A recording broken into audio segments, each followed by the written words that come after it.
అనుదినము దేవుని కృపావార్త కొరకు ఎదురు చూస్తూ ప్రార్థిస్తున్న ఆత్మీయులారా, నేటి వాగ్దానంగా నా వలన నీకు దీర్ఘాయువు కలుగును, నీవు జీవించు సంవత్సరములు అధికములగును. సామెతలు 9:11.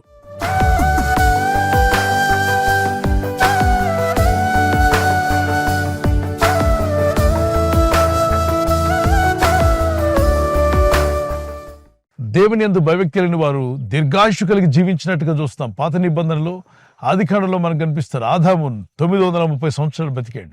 మెతుషెల 969 సంవత్సరాలు బతికాడు. ప్రపంచంలో మానవ జాతిలో ఎక్కువ కాలం బతికిన వాళ్ళు. మరి దేవుని కృపలో ఎదుగుతున్న ఆత్మీయులారా, మనం జీవించే సంవత్సరాలు అధికమవ్వాలంటే మనం తిన్న ఆహారంను బట్టి అంటారు కొందరు. నా వయసు 60 సంవత్సరాలు, నేను ఇది తిన్నాను అని కొందరు. కానీ ఆయుష్ అట దేవుని వల్లే వస్తుందట. అవును కదా, ప్రాణం పోసిన వాడే కదా మనకు ఆయుష్ ఇచ్చేవాడు. ఆయన కృప చూపించకపోతే ఎంత మంచి ఆహారం తీసుకున్నా, న్యూట్రిషనల్ ఫుడ్ తీసుకోవాలి మంచిదే, కానీ ఎంత మంచి న్యూట్రిషన్ ఫుడ్ తీసుకున్నా, ఎంత మంచిగా వ్యాయామం చేస్తున్నా, మరి అన్ని రకాల ఆరోగ్య సూత్రాలు పాటిస్తున్నా ఆయుష్ దేవుని చేతిలోనే ఉంది. ఆయన దీర్ఘాయు చేత మనల్ని కాపాడువాడు ఆయనే. ఆయన కృప లేకుండా, ఆయన దయ లేకుండా మన శక్తి సామర్థ్యాలతో దీర్ఘాయుష్ పొందుకుందామని ఆశిస్తే మనం చూసాం కదా, నేచురల్ డిసాస్టర్లో ఎంతో మంది ఆరోగ్యవంతులు కూడా వారికి ఇంకా ఆయుష్ ఉండగానే వారి జీవితాలు ముగించవలసి వచ్చింది. అలాగే ఫ్లైట్ క్రాష్ అయినప్పుడు ఆరోగ్యవంతులు ఉన్నారు, పిల్లలున్నారు, పెద్దలున్నారు, యవనస్తులున్నారు, మరి దేహదారోగ్యం గలవారున్నారు, తెలివితేటలు గలవారున్నారు, జ్ఞానులు ఉన్నారు, మంచి ఆహారపు అలవాట్లు కలిగిన వారు ఉన్నారు. ఒక్క చిన్న పొరపాటు, ఆ ఫ్లైట్ క్రాష్ అవ్వడం అందరి జీవితాలు అగ్నికి ఆహుతైపోయాయి, బూడిదైపోయాయి. దేవుని కాపుదల లేకపోతే మన జీవం ఏ పాటిది చెప్పండి? మనం ఎంత గొప్పవారము. కొంతసేపు కనబడి అంతలోనే మాయమై పెట్టిన ఆవిరి వంటిది మానవ జీవితం. నీటి బుడగ వంటిది మానవ జీవితం. చేత నుండి పడుతున్న బిందువులు లాంటిది మానవ జీవితం. త్రాసులో ధూళి వంటిది మానవ జీవితం అని లేఖనాల్లో మనం చదువుతూ ఉంటాం. కనుక ఈరోజు దేవుని మాటలు వింటున్న ఆత్మీయులారా, ఒక విషయాన్ని గుర్తుపెట్టుకోండి. దేవుని కృప లేకుండా, దేవుని కనికరం లేకుండా ఆయుష్ను పెంచుకోవడం ఎవరు సాధ్యము కాదు. ఒక చిన్న కీర్తన పాడుకుందాం. నాకు ఉన్న ఈ జీవం, నాకు ఉన్న ఈ బలం, అంతా నీ కృపయే యేసయ్యా. నాకు ఉన్న రక్షణ, నాకు ఉన్న నిరీక్షణ, అంతా నీ కృపయే యేసయ్యా. నా దైవం నీవే యేసయ్యా, నా దైవం నీవే యేసయ్యా. హల్లెలూయా, హోసన్నా, ఆరాధనా నీకే యేసయ్యా. హల్లెలూయా, హోసన్నా, ఆరాధనా నీకే యేసయ్యా. ఒక రాజుగారికి కాళ్ళలో పుండ్లు వచ్చేసి చాలా బాధపడుతూ ఉండగా ఒక ప్రవక్త చెప్తాడు, ఇక నీకు సమయం అయిపోయింది, దీపం ఉండగా నేను ఇంటిని చక్కబెట్టుకోమనే మాట విన్నప్పుడు ఇతను భయపడిపోతాడు. ఆయన ఇలా ప్రార్థన చేస్తాడు, ఓ దేవా, కనికరించు నాయన, నా యవన కాలంలో నేను సేవ చేసిన విషయాలు జ్ఞాపకం చేసుకో.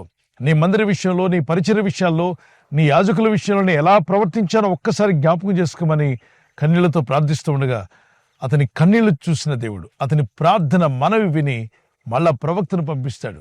ప్రవక్త వచ్చి అంటాడు, ఇదిగో నీ కన్నీళ్లు నేను చూశాను, నీ ప్రార్థన నేను విన్నాను, నేను నిన్ను బాగు చేసేదను.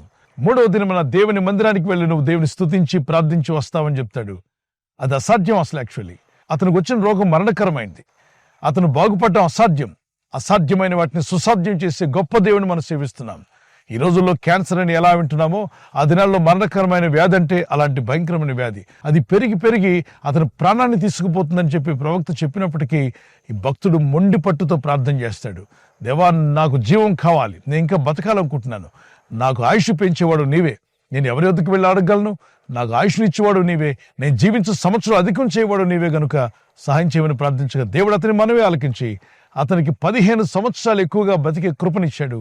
లైఫ్ స్పాన్ అనేది పెరిగేది దేవుని కృపను బట్టే. గనుక మనం జీవించే సంవత్సరాలు పెరగాలంటే మన శక్తి సామర్థ్యాల వల్ల కాదు, పైన దేవుడు కూడా కనికరించాలి. దేవుని కృపలో మీరు వర్ధిల్లి, పరిశుద్ధాత్ముడు మిమ్మల్ని నడిపించి బలపరిచి వర్ధిల్ల చేసి, మీరు జీవించే సంవత్సరములు ప్రభు అధికం చేసి, దీర్ఘాయుష్తో మిమ్మల్ని ప్రభు తృప్తిపరచునుగాక.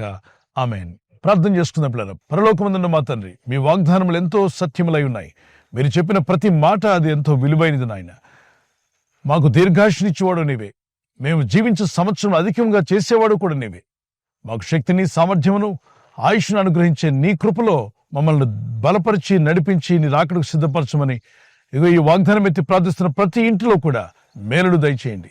వారు ఎలాంటి అనారోగ్యములతో బాధపడుతున్నా, ఇబ్బంది పడుతున్నా వారందరినీ స్వస్థపరచువాడు నీవే.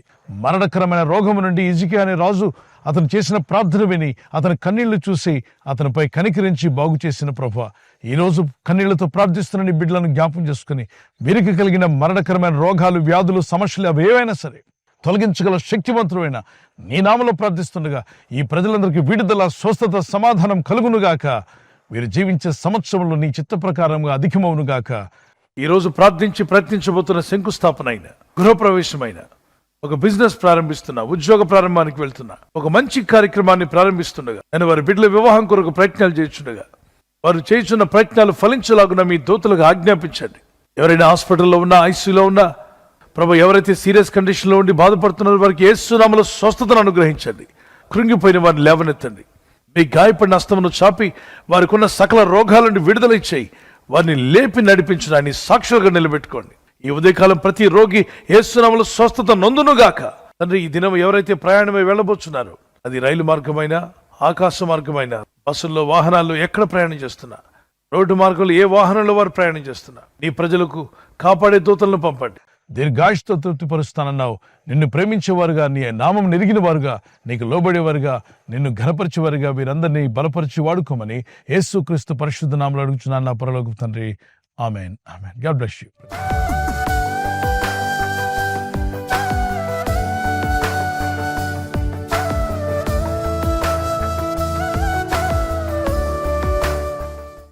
బర్త్డే జరుపుకుని happy birthday to you. Many more returns of the day. May the Lord continue to bless you with this promise. మీ కొరకు మా ప్రార్థన వాగ్దానము యెషయా 41:10, Isaiah chapter 41 verse 10. I will uphold you with my righteous right hand, the Lord says. ప్రభు చెప్తున్న మాట, నీతి అను నా దక్షిణ హస్తముతో నిన్ను ఆదుకొందును, నిన్ను ఆదుకుంటా అన్నాడు. ఈ బర్త్డే రోజు నుండి ప్రభు మిమ్మల్ని ఆదుకొని నడిపించి, ఆదరించి, బలపరిచి అని సాక్షులుగా మిమ్మల్ని నిలబెట్టుకొనుగాక. God bless you. నూతన హృదయం, నూతన ఆత్మ దేవుడు మీకు ఇవ్వాలి మా ప్రార్థన. మరి హ్యాపీ యానివర్సరీ జరుపుకునే వారందరికీ once again happy wedding anniversary. Many more returns of the day. God bless you. ప్రభు అక్కడ ఆలస్యమైతే సిల్వర్ జూబ్లీ, మరి గోల్డెన్ జూబ్లీ, అలాగనే ప్లాటినం జరుపుకునే కృపదేవుడు మీకు ఇచ్చిన గాక. నీవు జలములలో పడి దాటినప్పుడు నీవు నాకు తోడయ్యుందును. ఇక్కడ అంటాడు, నీవు జలములలో పడి దాటినప్పుడు నేను నీకు తోడయ్యుందును. When you pass through the waters I will be with you. What does it mean అంటే, సమస్యల్లో, బాధల్లో, ఇబ్బందుల్లో వెళ్తున్నప్పుడు ప్రభు మీతో కూడా ఉంటా అన్నాడు. ఆయన మీతో ఉండేవాడు, బలపరచేవాడు, నడిపించేవాడు.